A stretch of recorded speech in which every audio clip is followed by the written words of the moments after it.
Hi, first graders. So, for day 2 of your writing, you are going to finish writing your realistic fiction story.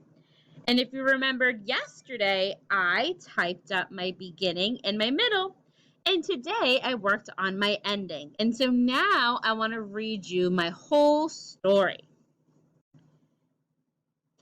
Tweet, tweet. It was a beautiful morning.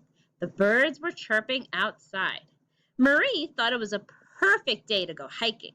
Marie loved going hiking. She loved being outside and taking in fresh air. Marie packed a backpack with snacks, water, and a first aid kit. Mom, I'm going on a hike today in the park. I'll be back soon, Marie told her mother. Okay, honey, be safe, her mother said. Marie was on her way. Marie arrived at the park. She headed straight into the woods and followed the hiking trail.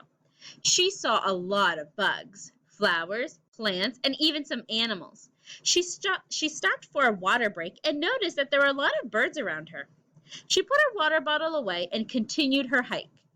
As she was walking, all of a sudden a bird fell from a tree. And see, as I'm reading, I'm already seeing some mistakes. There we go.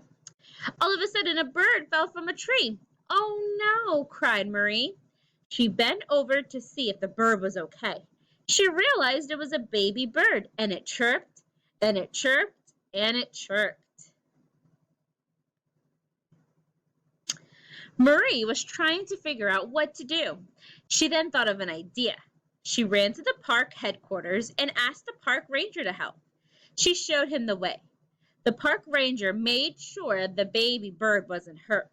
He grabbed a ladder and safely put the bird back in the nest. Here you go, baby bird, safe and sound. Marie was so happy that the bird was safe and back with its family. All right, so this is the ending of my story. So I was able to write my beginning, my middle, and my end. So today, boys and girls, like I said, you are going to finish writing your story and you are going to turn it in today so I can read it. I can't wait, first graders. I'll talk to you soon.